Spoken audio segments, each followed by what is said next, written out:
so when you get to the point where you can truly say that your process is a competitive advantage, it's because you have worked through a validate stage of your business. You've worked through a sales stage of your business where you understand what repeatable processes are in order to sell your service or your product to people. And now you're at the stage where you can really operationalize it, and you have done the learning to understand what that process is. This week, someone asked me about the main thing my clients struggle with, the one thing I would fix for them if I could. I think my answer surprised them. I'll tell you what I said in just a minute, but first, I'm Susan Bowles, and you're listening to Break the Ceiling, the show where we break down unconventional strategies you can use to save time, boost your profit, and increase your operational capacity. As I sat there thinking about how to respond to him, I mentally ran through all the clients I've worked with over the years.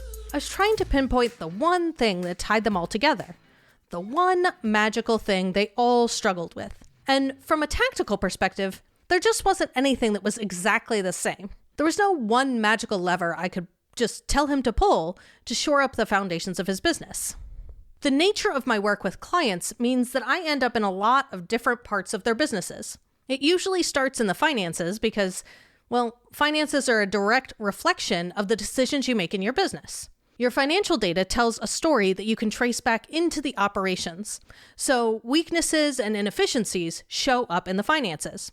But it's pretty hard to fix once it's already showing up in your books, because money is really a trailing indicator of what's actually happening. And that leads us into the operations and administration of the business, because that's where the problems are happening. The finances are a symptom, but the cause is usually somewhere else. Sometimes it's something that can be fixed with a technological solution. Sometimes you just need to find the right team member. Sometimes you need more explicit processes so that everyone actually knows what to do. And sometimes you just need to start collecting better data so you can figure out where the problem really is. All my clients are working towards the same goal: profitable, efficient, resilient businesses. But how you go about creating that is specific to each business, because each business is a reflection of its owner or its founder. Our businesses take on our characteristics. Our weaknesses become weaknesses in our business, and our strengths are its strengths. Our personal priorities, our personal values become ingrained in our businesses, for better or for worse. If you're great with people and you love being creative, but you're scared of your finances, it's pretty unlikely that you're intentionally going to be very profitable without some outside influence. You might have sky-high sales because you can totally rock that part, but maybe your costs are too high because you're not paying attention to them, and you actually end up losing money. Or if you're a great systems person, you get stuck in designing that perfect automated system for a project that you never figured out how to sell and no one actually wants. Or maybe you've never really been in charge of a team, and all of a sudden you have employees, and they're just not meeting your expectations. But it's not really on them, because you haven't actually told them what to expect. So sometimes shoring up the weaknesses in our business means getting real with ourselves as founders and business owners. We need to identify our own limitations and recognize where we get in our own way. Because boy, do we. And as I sat there thinking about the question that he had asked me, the one thing I see my clients struggle with, I realized that was the answer. Founders get in their own way. Most of the problems I fix in business with systems or technology or new team members usually directly stem from the owner. Their weaknesses have become the business's weaknesses. And by identifying those weaknesses, we can put systems in place to specifically counteract their unique issues. If you always get in your own way by getting distracted by the next shiny object, you can hire a COO to act as your filter and keep you from driving the train off the tracks. If you get in your own way because you never follow your own checklists, you can use technology to automate it so you don't have to do it at all. If you get in your own way because you have hangups about money and you're scared of your finances, we can create dashboards that filter the data and deliver it in an easy to understand way, and then deliver them to your email inbox every week so you can't hide anymore. There are actual tactical strategies you can use to avoid getting in your own way.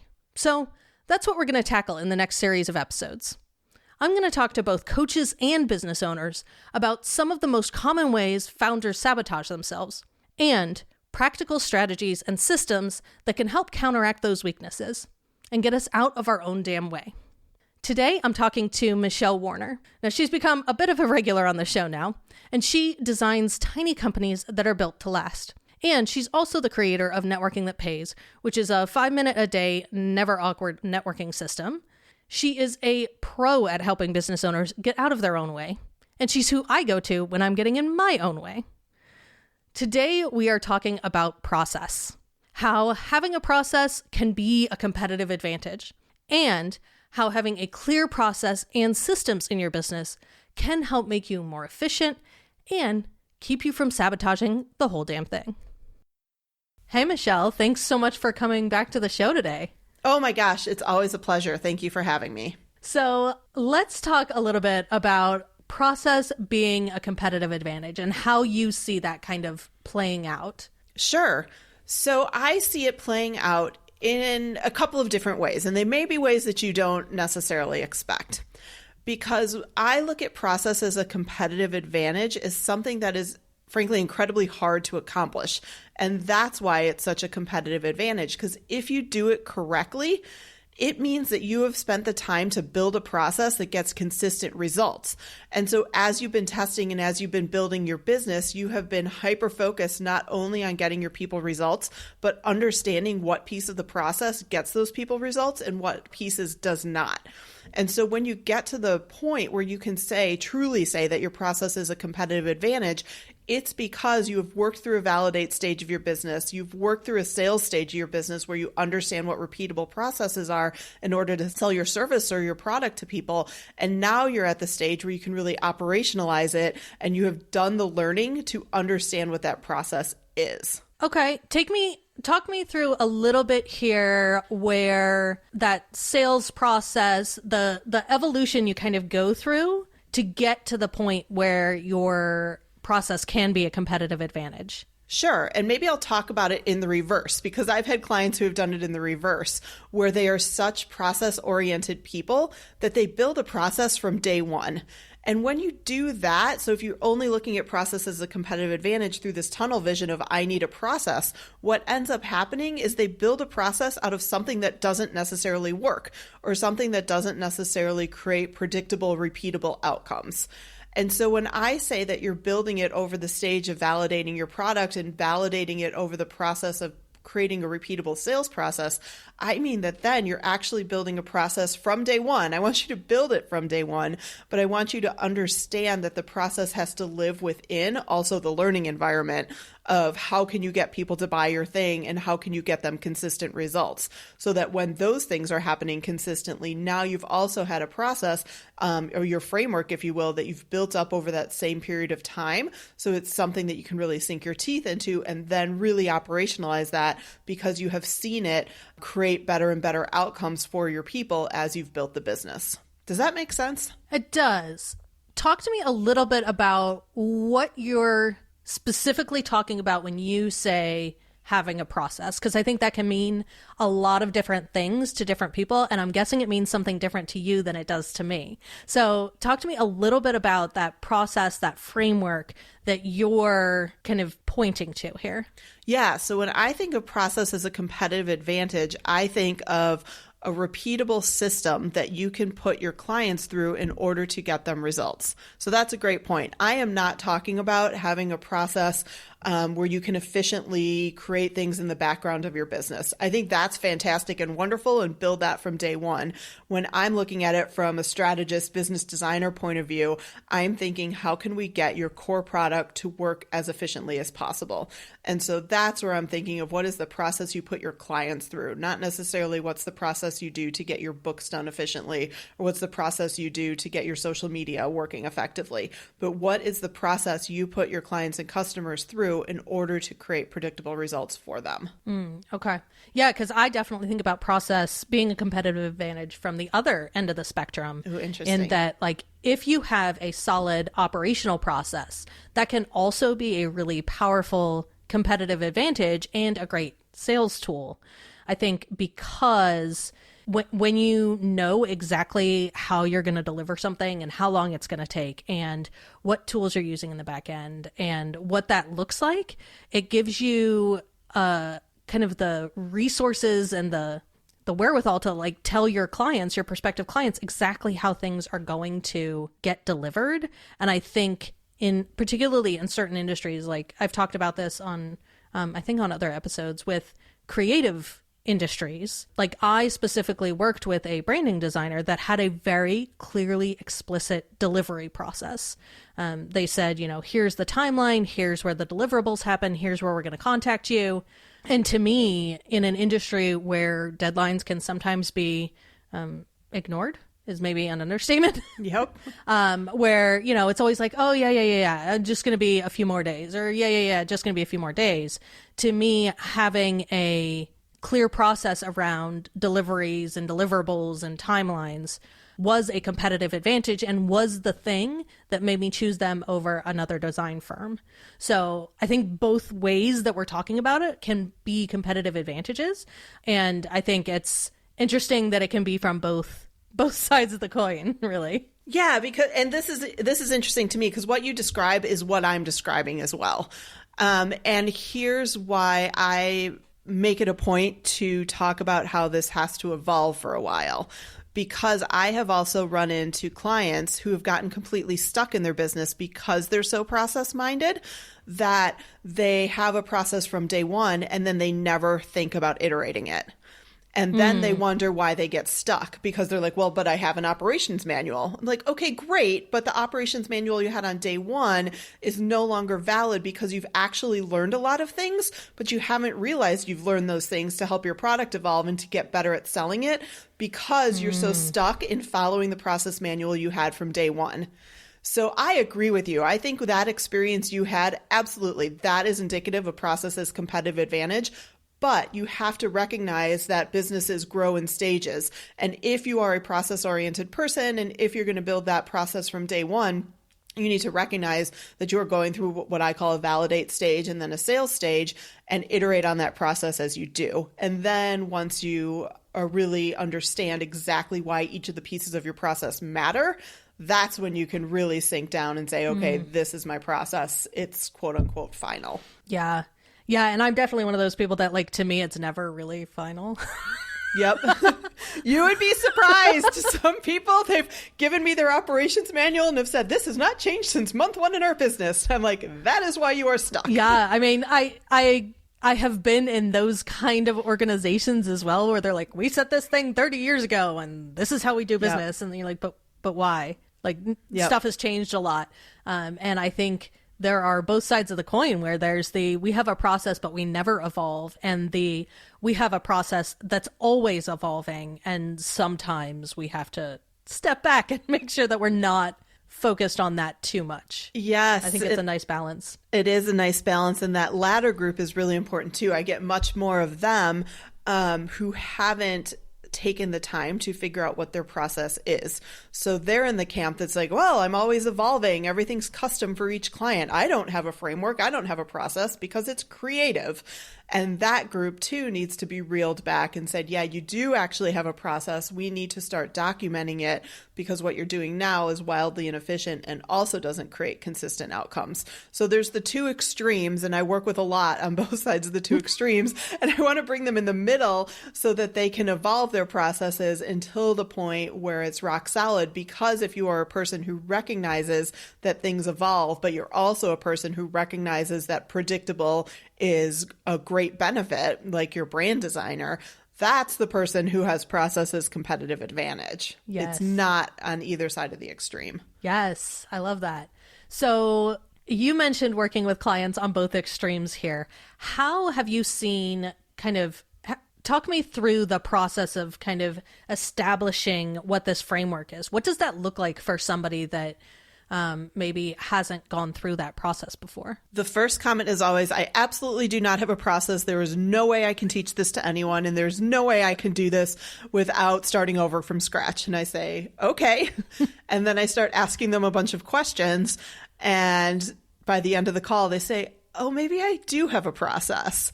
And then we send them off with some homework and they come back and they say, oh, now I understand. And what I encourage them to do is start having client conversations and right afterwards, write down what worked, what didn't work. And through that, they start to see patterns and they start to see a process. And this is for a lot of creatives who are very hesitant and resistant to process. They don't want to feel squared in. But when they don't have anything, it's also wildly inefficient because they're not able to tell their clients things that your brand designer told you. Mm-hmm. They're not able to describe how something is done. And when you're not able to describe those things, not only is it harder to sign clients, but frankly, it's harder to have confidence in your product. It's harder to know what's going to happen. And you waste a lot of time delivering. Absolutely. Yeah. So what about on the other end of the spectrum, when people are evolving too much, what kinds of tools do you use to help them kind of focus and filter and stop evolving? Yeah, well, that's when we have a conversation about what is your core product. I like to say you can have all the things, you just can't maybe build all of them at once. So we kind of put the brakes on, determine what is the core product, and then start getting out of them, going through this process I described of getting out of them. What is the process that you are following? What is your framework? You know, a lot of creatives, and I will raise my hand and put myself into this camp as well, really shudder at that idea that they have a quote unquote framework. Because I think, especially in the online industry, that word is starting to be one of those words that we all cringe at because we're all taught to have a framework and repeat it. And it sounds very templated business. And I hate templated businesses. A lot of people really struggle with that. So there's this huge resistance to the idea that you have a framework. And I think that that's because the word has just been so poorly defined and needs to be recaptured for what it actually is, which is that you do know what your brain is doing. You do know how you're getting results for people. We just need to take a step back and let you discover that without all of the baggage around it. Mm-hmm. So in your work with clients, how have you seen kind of establishing these processes, solidifying them? How has it helped the folks you work with kind of overcome some of their own shortcomings and turn their process into a competitive advantage? So this is my favorite part. Because what I have found, and I don't know if this will be an expected answer or not, it will be interesting to see your reaction. But what I have found is that it makes them so much more confident and so much more willing and excited to sell their thing. And I have a little theory around this. My first business was under a brand name. It was a tech startup. It had nothing to do with me. I had the easiest time selling that thing. When I started this business and all of a sudden it was under my name, cue all the freakouts, right? Cue that entrepreneurial thing that this process is the biggest professional development journey of your life. And while I'm grateful for that journey, it was very painful. And what I actually see is that when we can extract a process and somebody can understand that, wait, I do have a series of steps that I follow. It's not just all on me and my brain to start from scratch every time and come up with a brilliant solution every single time. Then it almost productizes in their mind what they do. And even though it's still under their name, there is this disassociation with their personal worth and the ability to deliver this product over and over again. And so I just see this flippant confidence, which is crazy to me because I'm not a mindset coach. I'm not a therapist, right? But that is the biggest piece that I see. And that's almost how I now look at process as competitive advantage is I get you out of your own way when you can truly own this process that you have, but have been in denial that you have. Yeah, I agree with you on that one because I had the same journey. You know, I had physical businesses before, like a guest ranch. When you're like, hey, here's a guest ranch. I sell you rooms. You stay here. We sell activities. Like same with a running store. Like, you know what you're getting when you walk into there. And I had the same, like, just freak out when I started an online business that all of a sudden was me, basically.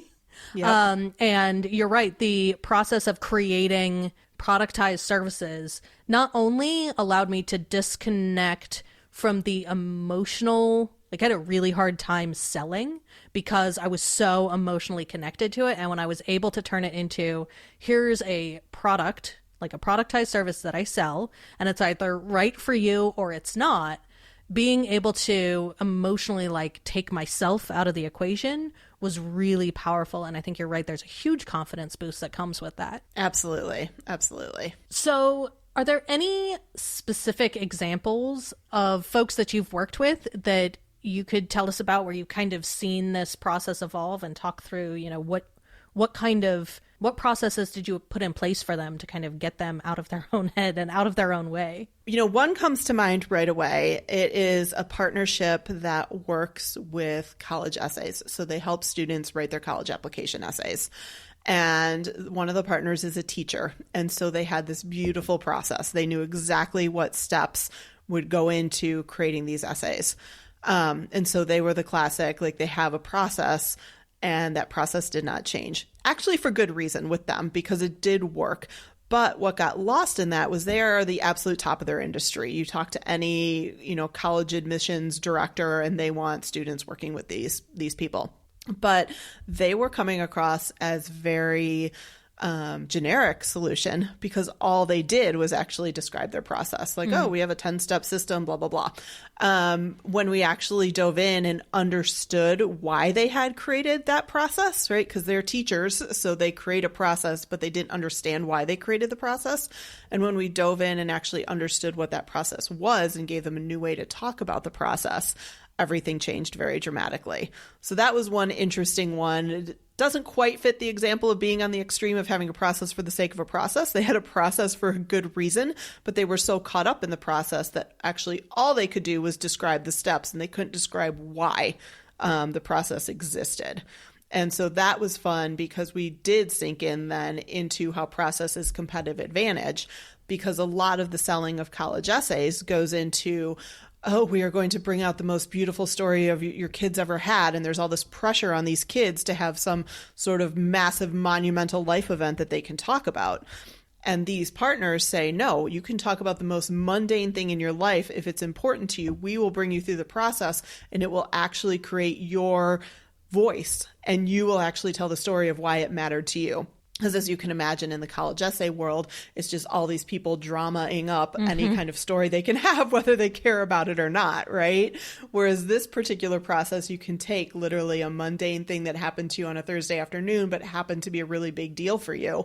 And they can draw out this beautiful essay that gets noticed because it's not over dramatized. So that was a really interesting example. And on the other side, I'll just raise my own hand, because I'm also very typical of a lot of my clients in that I rail against templating businesses. I rail against doing, using all free products. And so I would pride myself on the fact that I would design you a custom business every single time, right? That was wildly inefficient. And so when I figured out what are the steps that I apply in order to get you to a custom business, everything I've described, it took so much burden off of my brain, this pressure to come up with a brilliant solution that would have someone dancing on the roof every time I presented it, really left, because I said, no, like these are the steps we go through, and they will extract what you need. And then you will still have a custom business, but we discover your custom business through this process. The same way your brand isn't going to look like anyone else's brand, right? It's going to be a custom brand, but they get you there through a step-by-step process. Yeah. Can you talk a little bit about, like, how did you get out of your own way to be able to see that you do have frameworks and you do have steps that you go through? What was the process that you went through personally to get yourself there? Yeah, great question. And I laugh because I feel like this is the most annoying advice ever, but it works. I would literally, at the end of every single day, and I still do this today, I would say, what worked today? What are 3 things that worked today? What might that mean? What are 3 things that didn't work, and what might that mean? And when I was documenting those things every single day, a process appeared, and I saw the patterns right away, and I said, oh, that's why that worked. That's how I had that idea, because I actually applied this thinking to it, and over the course of a few months, it really appeared to me what that process was.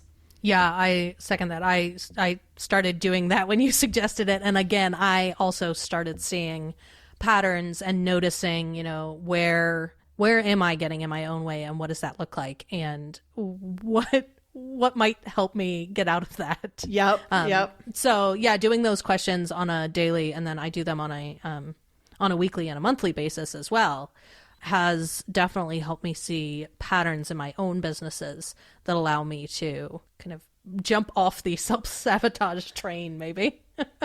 Yes, I love that. And I think when you're specifically looking to find what your process is, it's wonderful to ask those questions in an even more direct way right after you've come out of maybe a focus session working on your client's stuff, right? You have a 2-hour block of time, you're working on your client work, you end that session, you immediately answer those questions about that specific work. Or right when you get off a phone with a client, you answer those questions. So it becomes not about your day, but it becomes about the exact client work and starting to see the patterns of how you are creating the answers that you're creating. Yeah. Can you talk to me a little bit about your delivery process behind the scenes? Have you turned any of that process into resources, either that you give to your clients or that you just use internally to help you kind of deliver that framework? Does that make sense? Yeah, it does. And it's probably not as perfect as a lot of other people because I still have a little rebel in me. But a couple of things that I have is I certainly have a client resource library that I keep. It's very well documented and cataloged.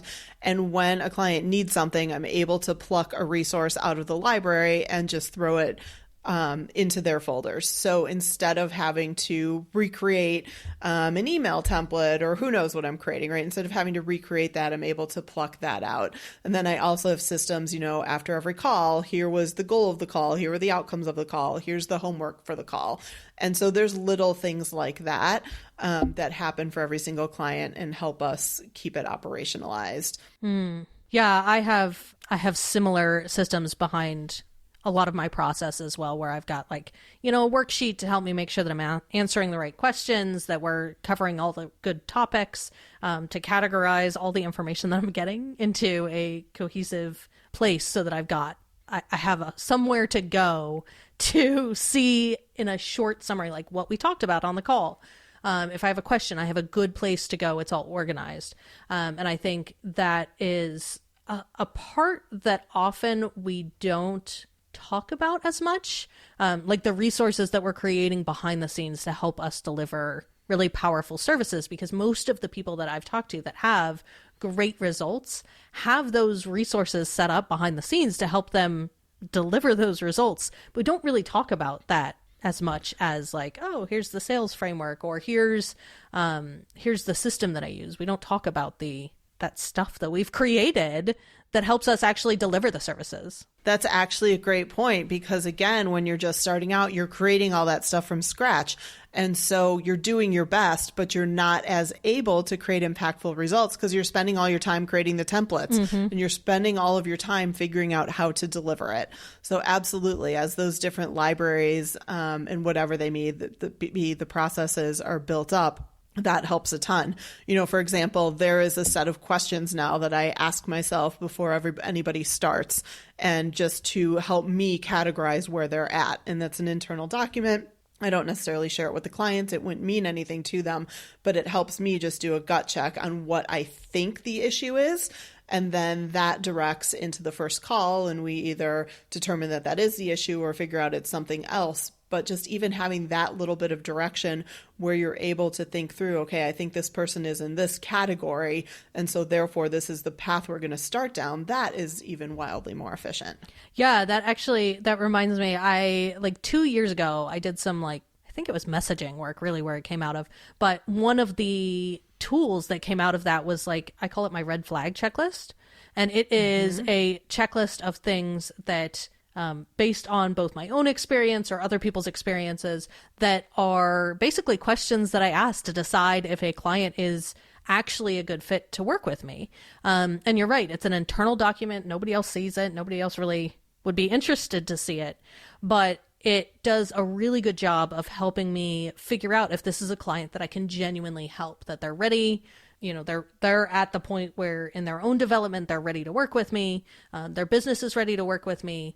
And you're right. I think there are a lot of those little tools that we use as business owners that never really get talked about. Nobody says hey, I have a list of questions that I ask people, or a list of questions I ask myself before I start working with a client. But you're right, it makes it so much more efficient.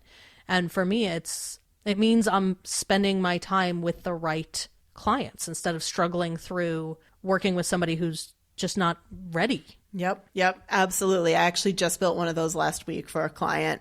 And as we were building the different questions, she was like, oh, we can't ask the client this. We need to come up with a different way to say this. I was like, oh, no. Like, you're not saying any of this out loud to the client. But as you're going to be thinking through these things while you're on a discovery call, while you're having a chat with the client. Yeah. And it also did help me kind of get out of my own way, because there's always, I think, in the back of your head, that instinct to say, well, that's a job I could do. This is a client that I could serve. Because so many of us as business owners we solve problems. Like, we can solve a lot of people's problems, but oftentimes, at least for me, and you may have a different experience, when I took on those clients that I was like, I could help them, even though it's not really what I'm interested in doing, I always ended up getting not quite so good results, and not enjoying it as much. And so for me, it's a way to kind of short circuit my own emotional need to help everybody, even if it's not the perfect fit. Yes, I think everybody is nodding their heads with you right now. Absolutely. Well, so where can our listeners find you if they want to connect and learn more about what you do or hire you to do this for them? Yeah, come find me. I am at themichellewarner.com, or you can always come chat with me on Instagram. I am at michelle.warner over there. Awesome. Thank you so much, Michelle. Oh, it's always a pleasure. Thank you for having me. Having clear processes can be the difference between an exceptionally profitable, successful business and one that just feels like it's dragging you down. If you get in your own way by procrastinating your work, chances are it's because you don't know what to work on next. Having a clear process fixes that. You always know what the next step is. If you get in your own way by going in a billion different directions and chasing shiny things, having a clear process lets you create something, use it, and then move on to creating the next thing. If you get in your own way by thinking you're a creative person and systems will only hold you back, you'd be surprised at how liberating actually having a process can be. Having a clear process serves so many purposes in your business. It enables you to be more efficient behind the scenes. It helps you be more profitable because the more efficient you get, the less time it takes you to deliver great work. And it allows you to take on more clients because it doesn't take as long to deliver the work. Having a clear process allows you to serve your client better and to deliver more value. Having a process means you can clearly explain how you work to prospects. When you come into a sales conversation armed with a straightforward explanation of how you work, how long it takes, and what deliverables they'll get at the end, it demonstrates your expertise. It increases your confidence, and it helps you emotionally separate from the sale too. Clear processes are the superpower behind so many of the best businesses. And putting processes in place is one surefire way to shore up just about every weakness you might find in your business. It really is a competitive advantage. Next week, I'm talking to Tanya Dalton. She's a productivity expert and coach and the author of The Joy of Missing Out. We're going to talk all about how you balance all your different priorities and stay focused on what's really important. So hit subscribe in your favorite podcast player so you don't miss out. And if you're thinking about how to make your business model resilient, efficient, and financially stable right now, you're not alone. Up until a few weeks ago, the conversations I had about examining your money and smoothing out your operating systems were all about growth. My clients looked at how they could set themselves up for success as they onboarded more clients and watched their bank accounts grow. But now I'm having a lot more conversations about stability. Business owners like you are asking how to weather uncertainty while setting the stage for sustainable growth over time. And the good news is the work is the same. That work that you've been doing to prepare your business for growth is the same work you need to do to shore up your foundations when things are tight. I'd love to help you run a leaner, more efficient, more resilient business that allows you to save money while maintaining profitability. In just 1 week, I'll create your custom action plan for navigating uncertainty beyond that financial padding you keep in the bank. I'll share my recommendations for your finances, your team, your clients, operations, software, and more. Want to find out more? Go to scalespark.co/action plan or shoot me an email at susan@scalespark.co to schedule a free call today. Break the Ceiling is produced by Yellow House Media. Our production coordinator is Sean McMullen. This episode was edited by Marty Seefeld with production assistance by Kristen Grunberg.